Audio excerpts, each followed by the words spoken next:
Good afternoon. All right. So just a few things at the top, and then happy to take your questions.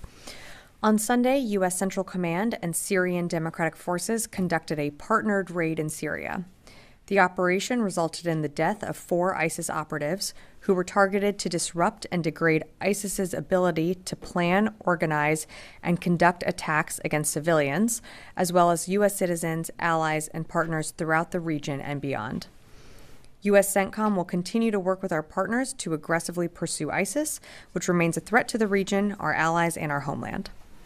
Shifting gears, yesterday, Secretary Austin spoke by phone with his Israeli counterpart, Minister of Defense Gallant, to review regional security developments and reiterate unwavering U.S. support for Israel in the face of threats from Iran, Lebanese Hezbollah, and Iran's other regional partners.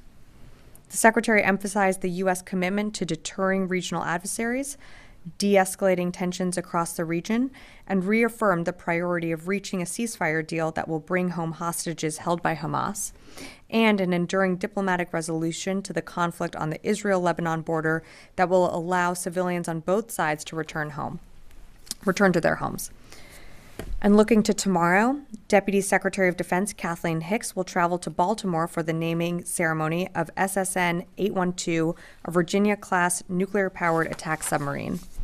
Secretary of the Navy Carlos Del Toro will announce the name of the future submarine during that ceremony. The Deputy Secretary will serve as the ship's sponsor, representing a lifelong relationship with the ship and the crew. The announcement will take place aboard the USS Constellation in Baltimore's Inner Harbor. In support of the National Defense Strategy, the Department remains committed to investing in a ready, modern, and capable naval force and continues to make strides in bolstering our submarine capacity to meet global threats. And finally, also tomorrow at 10 a.m., Secretary Austin and Chairman Brown will host a ceremony commemorating National POW MIA Recognition Day in honor of those Americans who were prisoners of war and those who served and never returned home. The ceremony will take place on the Pentagon River Terrace Parade Field with remarks by Secretary Austin and General Brown, and a flyover of UH-60 Black Hawk helicopters flown by the Army's 12th Aviation Battalion from Fort Belvoir in missing man formation. The ceremony will also be live-streamed on defense.gov.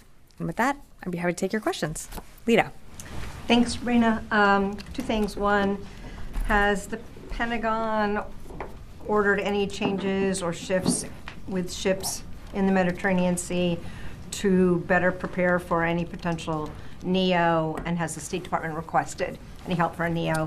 And then just secondarily, how concerned is the Secretary that the recent military attacks by Israel, the pagers and the walkie-talkies, will contribute to an escalation in the region? So on your first question on state and requesting a NEO, I'm not tracking any requests for a NEO. As we've said before, we have a number of plans and we're a planning organization. Should we need to, we're always prepared to conduct one if we needed, but I'm not tracking that we've received a request to do so.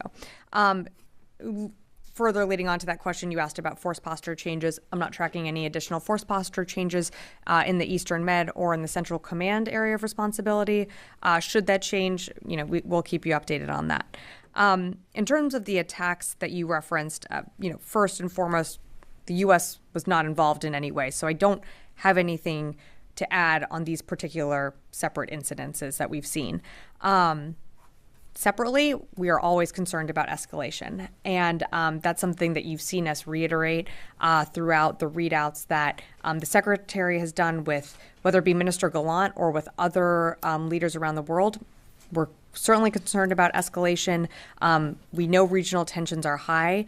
That's why you've seen such a push from different officials across this administration to push forward on a ceasefire deal. We believe ultimately that the best way to lessen tensions in the region is through diplomatic means. And that's what the Secretary is working toward. Did the Secretary make that point to Minister Gallant? In pretty much every call, the Secretary always reiterates the need we want to see regional tensions quell. And I'm not just talking about in the last few days. These are calls, from the very beginning. We've never wanted to see a wider regional conflict. That's why you've seen us surge different assets to the region at different times. We've had multiple carrier strike groups in the region. We had a carrier strike group in the Eastern Med. We have different capabilities there now. It's certainly something that's on the Secretary's mind. It's on the President's mind, and on this administration is working night and day to ensure that there is not a wider regional war. Joe. Thanks. How many times has the Secretary spoken to his Israeli counterpart since Sunday? Since Sunday, the Secretary spoke with Minister Gallant on Sunday. He spoke with him twice on Tuesday, and then again yesterday, which was Wednesday. So he spoke to him before and after these attacks were reported in Lebanon over 2 days. What's his reaction? What's his response? What did he support? Was he informed ahead of time? If he was, what was he told? And so what's his reaction to these attacks? So in terms of, the attacks that we're seeing in Lebanon, we were not aware of either incident of what happened on Tuesday or on Wednesday. We're continuing to monitor what's happening in the region. I'm not going to be able to go beyond what General Ryder also read at the podium from the Secretary's calls. But what I can tell you is that I just don't have more to provide on these incidences. But to what Lito was asking on the larger point on, regional escalation, that's something that, of course, we're worried about, we're concerned about. That's why you've seen us move the assets that we have to the region, which does send a message, I think, to anyone that, would want to attack our forces or attack Israel, that we are there in their self-defense. But we've been very clear from the beginning. We do not want to see a wider regional conflict, and that's something that's certainly on the Secretary's mind. Well, just finally, previously you guys have said that you had seen the Iranians' posture to respond to the assassination of a Hamas official in Iran months ago. Do you guys still see that posture, that they're ready or thinking about responding? Has that increased since these attacks in Lebanon? Because I think it's been reported that the Iranian ambassador was also wounded in these attacks. To my knowledge, we haven't seen any change in their force posture. We'll continue to monitor. I can only speak for U.S. forces and what we are capable of doing and how we are postured. And I'll remind you that, the capability that we have in the region is more than we had on April 13th when Iran did launch that attack against Israel. So, we're confident in the ability that we have there right now to protect our forces, and should we need to, come to the defense of Israel as well. Yes, hi. Thank you, Sabrina. What happened over the past couple of days, regardless of who the culprit is, it just doesn't help putting out the fire in the region and doesn't help the efforts at all, right? Like at preventing anything wider in the region. Is that a question? Yeah, is that correct? I would say that any attack that is going to escalate tensions in the region is not going to be helpful to de-escalating any tensions, or to, ultimately what we want to see is a ceasefire deal come through. We want to see hostages come home. We want to see, the war that's happening in Gaza come to a close. And that's why you're seeing so many efforts from different parts of this administration continuing to engage in the region and trying to, get a ceasefire deal in place. And we keep getting close, and, I would refer you to the State Department and others to kind of speak more to that framework. But that's what we ultimately want to see in place. Anything that adds to raising those regional tensions, of course, is not going to be helpful. And that's why, the Secretary has been clear. You have to remember, and you can look back at some of our statements from then, on October 8th, when we were moving assets to the region, when the Ford was moved to the Eastern Mediterranean, we were talking about not wanting to see this escalate to a wider regional conflict. And we've been very consistent in that since, the beginning. But considering all of that, the Israeli government are now saying that they're entering a new phase in the war, and now they're going to focus on the north. God knows how long that is going to take, because the last one has been going on for more than 11 months now. And we can't even talk about a distant dream of this ceasefire now. It was 90% just a couple of weeks ago. Now we're not even talking about the possibility of a ceasefire. So when all of this is happening, can you please once again reiterate that we're fully behind Israel militarily. No matter what happens, no matter what your policy is, we'll come to your defense. So just on the, what the comments that you're referencing came from Minister Gallant, I would refer you to his office to speak to that. I'm the spokesperson for the secretary, not him. We are there. The movements that you've seen us made are there also to protect our own forces in the region that have come under attack in different places in the Middle East. The president has been very clear that we are there to support Israel in their self-defense should they need it. And I mean, you don't have to be reminded, but on April 13th, they were the recipient of a massive attack from Iran. So should that attack or something like that ever happen again, we have forces in the region to help defend Israel. And that is a commitment that you've seen this administration make. Louis. Yes, there's some media outlets in Israel, and I believe in Axios, that are reporting that Secretary Austin has postponed a trip to the region, specifically to Israel. Can you provide any details on that, please? Yeah, thanks, Louis, for the question. As you know, we haven't announced any upcoming trips, so I don't have anything to announce today. When we are ready to announce a trip, we certainly will keep you updated, but I just don't have more to share on that. Can I follow up with another question? Sure. The Secretary and Minister Gallant have been speaking quite frequently. And during those communications, pre and post, I believe one of the readouts from the Israeli side, I think it was on Monday night, said that the opportunities for a diplomatic solution in Lebanon were decreasing. Is that something an assessment that is also shared here by the Pentagon in the wake of that conversation? Well, in terms of the ceasefire deal, I would refer you to the State Department, who's really the lead on that. But I can tell you that we do not believe that the deal is falling apart. We believe that that is the best way to end the war that's happening in Gaza and to lower those tensions in the region. And that's why you keep seeing administration officials from all across this administration go back into the region and continue to engage,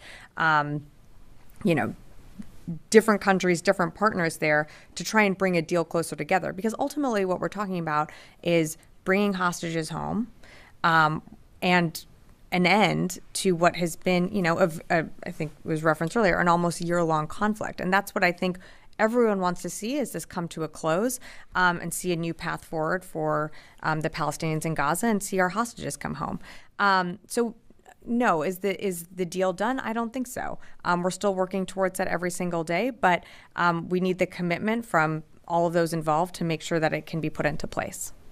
Joseph. Thank you, Sabrina. So back to the 4 or 5 phone calls between Secretary Austin and Minister Gallant.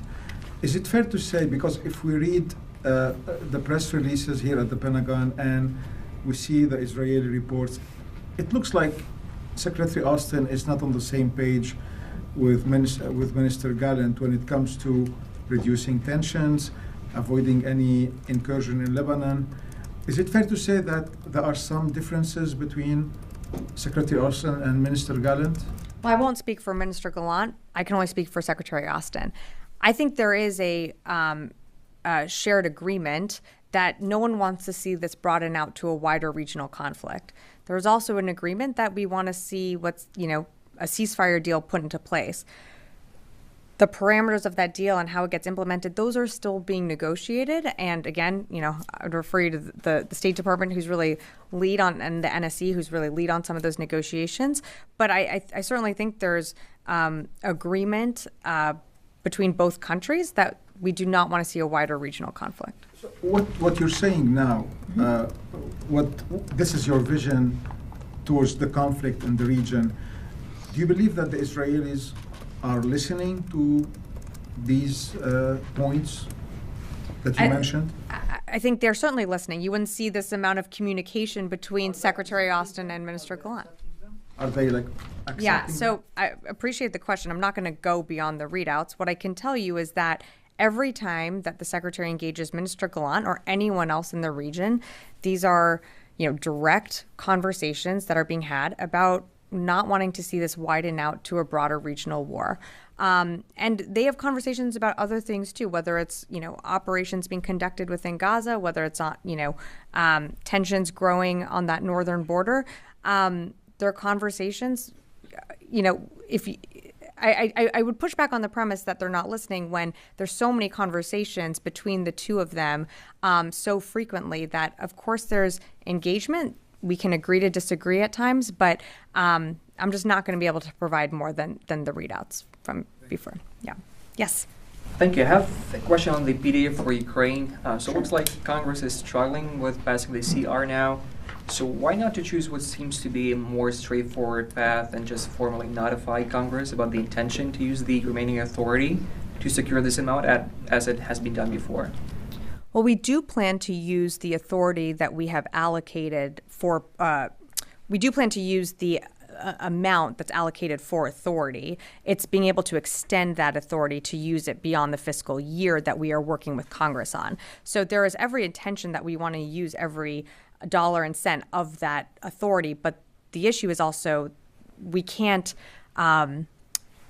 draw down packages without that those capabilities on our shelves. So that's something that we're also working with. And I'd remind you, too, that during the 6 month that we didn't have that supplemental package, we weren't able to restock our shelves. So that's why we need Congress to offer this extension to allow us to continue to dole out those PDA packages. But my understanding is that it can be extended without Congress passing another legislation if the State Department just notifies the Congress that there's an intention to use that. So why not to choose that path? Well, right now, we're working with Congress to extend this authority. Look, there is bipartisan agreement in Congress that we are going to continue to support Ukraine for as long as it takes. And you're seeing that on both sides of the aisle. So I think that there is agreement on we're going to continue to support Ukraine.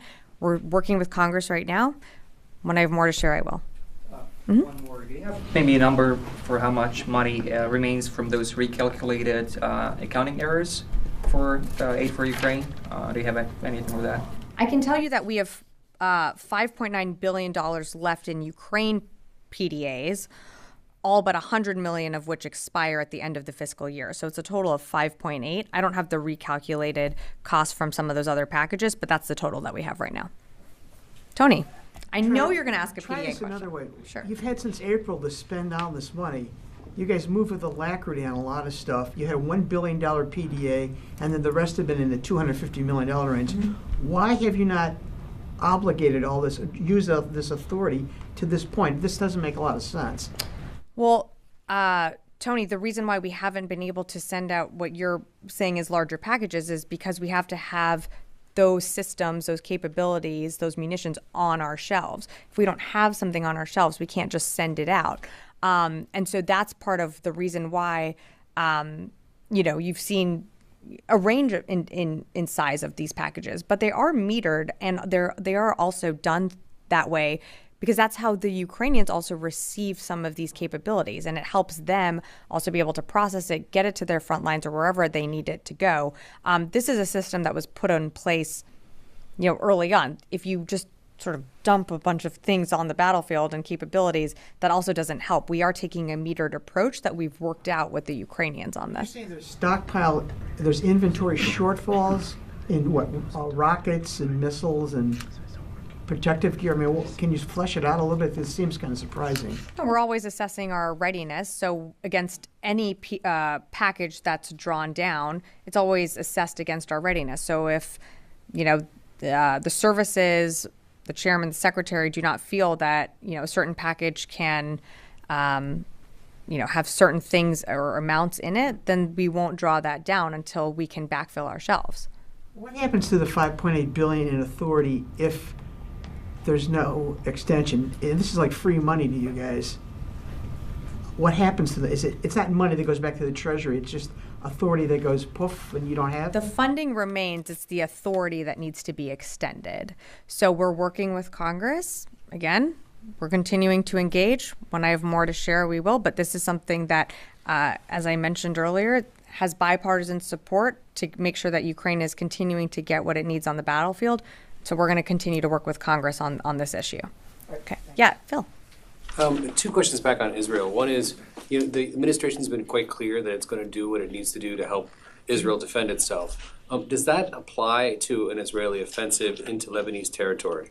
That's the first question. The second question relates to, Israeli intentions. You said that that the United States and Israel share the desire to not have this escalate into a regional war. Would an escalation in Lebanon be that regional war that you're trying to avoid? And if so, help me understand how there is agreement there between the United States and Israel.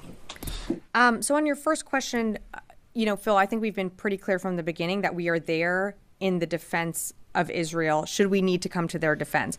We're not going in and supporting offensive ground operations in what they do, whether it be in the north or in Gaza. And the president has been very clear that you're not going to have U.S. boots on the ground in Gaza. As you might remember, when we set up a maritime corridor that brought, close to 30 million pounds of aid through, we did not have U.S. boots on the ground to do that. So the president was very clear at the very beginning on what the United States' role is when it comes to Israel's operations. On your second question, look, without going down the rabbit hole of hypotheticals, and not wanting to define what a broad war would look like, we don't want to see a regional conflict spread. Right now, we believe the conflict still has remained contained into Gaza. Ultimately, the best way for things to resolve and for tensions to lessen is by diplomatic means. And that's why you're seeing such an aggressive push from, many different officials across the administration that continue to travel back to the region or elsewhere to engage officials on both sides to make sure that we can reach that type of ceasefire. Yeah. Thanks, Sabrina. Some 50,000 relatives of ISIS fighters are currently detained in the northeast of Syria prisons such as Al-Hol and Roj. You might know that multiple times some detainees try to escape from the prisons. Do you have a long-term plan for the prisons and detainees in Syria? Well, it's something that we work with, through U.S. Central Command. So for more details on, how they're addressing the threat of ISIS, I'd direct you to them. But, we've been very clear, and I just read out, even at the top on the partnered raid that we did, ISIS still does present a threat in the region. It's very different from what it was in 2014. But to now, it's still something that we continue to monitor, and that's why you see us partner with whether it be the Iraqi security forces or the SDF conducting these raids against ISIS cells or leaders. And the campus or the prisons are guarded by the SDF. So how long will your partnership with the SDF and other partners in the region continue? Yeah, I don't have a timeline. Yeah.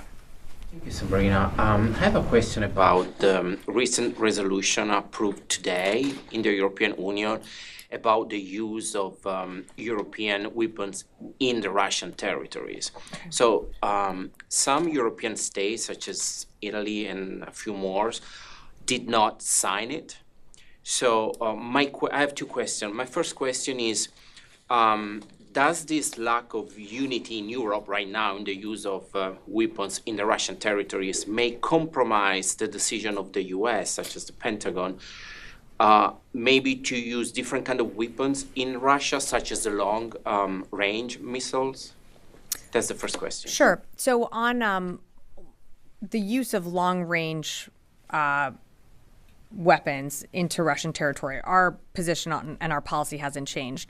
I'd push back on the fact, though, that it might be this issue that you're referring to, but there is broad unity and cohesion with European countries, the United States, and other partners and allies around the world when it comes to making sure Ukraine has what it needs on the battlefield to take back its sovereign territory. And that is evidenced by the UDCG, which has over, I think, 50 partners or organizations part of it. Weapons into the. I know there is unity. I'm talking about. Yeah, I can't speak for other European countries. I can only speak for our policy, and our policy hasn't changed. And the other question is, does those decisions, the negative of some country not to use some weapons, and instead of some other European country that want to use your NATO weapons into the Russian territories, will change any plan from the Pentagon, any like strategies that now there is this bigger support from Europe? You know, I appreciate the question. I can't speak for other countries and their plans if they, change their policies. I can only speak for us and our policies. And our policy right now, that has not changed. And I'll remind you that I think a few weeks ago we mentioned that Russia has moved its airfields back significantly out of what you're referring to as the ATACMS. They've moved it out of ATACMS range. So ATACMS wouldn't even be able to be employed in a useful way on the battlefield because those airfields aren't in those ATACMS range. So again, I can't speak for European countries and the change to their policies. I can only speak to ours. And right now, there's no change in U.S. policy. Okay. Mm-hmm. Follow up very quick.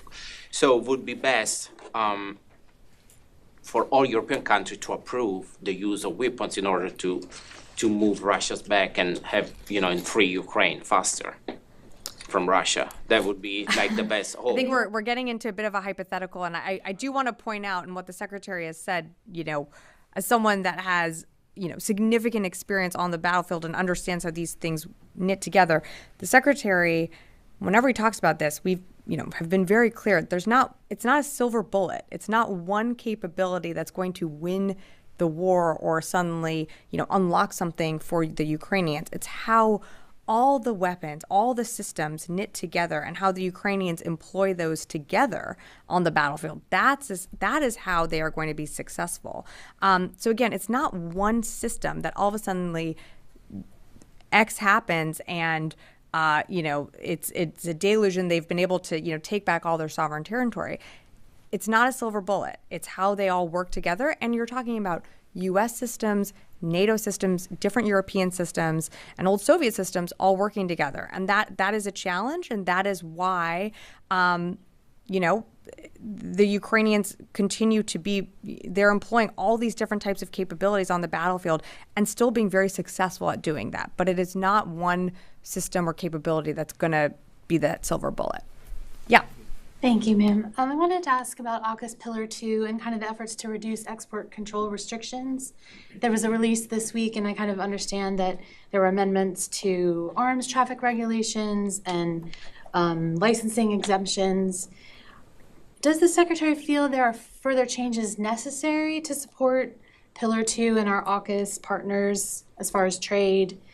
And I guess, could you kind of categorize the significance of these export control changes? Is this rudimentary, or I guess, what's your feeling on that?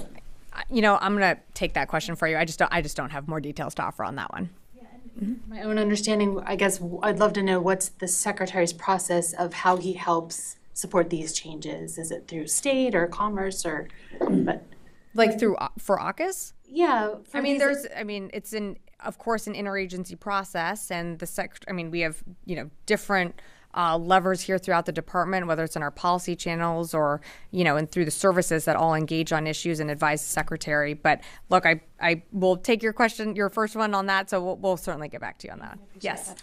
Thank you, Sabrina. Regarding what's happened the last 2 days in Lebanon, so how much damage did you think, with your assessment, of course, that Hezbollah has been done because of this explosive?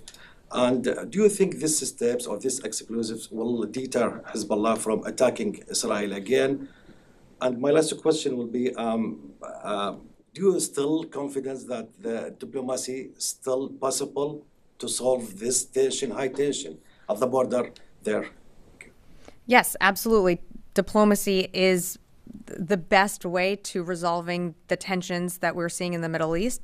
That's absolutely not a corridor that's closed off. That's certainly a path that you've seen so many folks from this administration engage on and continuing to urge forward for diplomacy, because that is ultimately the best way to reach a ceasefire deal in Gaza. In terms of an assessment on the attack, I just don't have that for you. Yeah. Yeah, thanks so much. A quick question on new leader of Al-Qaeda. Some reports indicated that Saif al-Adl apparently moved from Iran to into Afghanistan recently. So he, as you know, he is the new leader of Al-Qaeda. And also there are reports that a bunch of other people who are with Al-Qaeda or affiliated with Al-Qaeda and ISIS moved into Afghanistan, and they are close with some faction of Taliban like Haqqanis. First of all, do you confirm that the Saif al-Adl's movement or not? And second, are you concerned, or what is the assessment of the Pentagon regarding these reports and concerns that put it out? Yeah, thanks for the question. I'm just not going to be able to do an intel assessment from here, but I'm just not going to be able to go into those details. Yeah. Thanks, Sabrina. So you probably saw this. There was a massive explosion pretty deep in Russia in the Turopets region where Ukraine claimed that they sent a drone and blew up a weapons arsenal. So that was one of the deeper strikes of the war, and the explosion was, one of the biggest one that's gone on in Russia. So you alluded earlier that your policy hasn't changed with deep strikes in Russia. So do you view that as, disobeying that request of the Ukrainians? I think you just said that they use drones, right? That's what they said, yes. Our policy hasn't changed.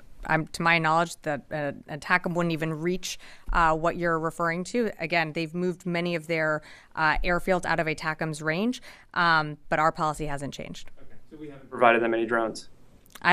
We've provided them drones, of course, in different packages, but for this particular strike, I'd refer to the Ukrainians to really speak to it. Okay. But why are you so certain that it was not a U.S. drone? I would refer to the Ukrainians to speak to that. Our policy, what we are being asked about earlier, is on ATACMS and those long-range deep strike capabilities when it comes to that specific capability. I just don't have more to provide on this. I'd refer you to the Ukrainians to speak to that. If they're using drones to strike deeply, Go on.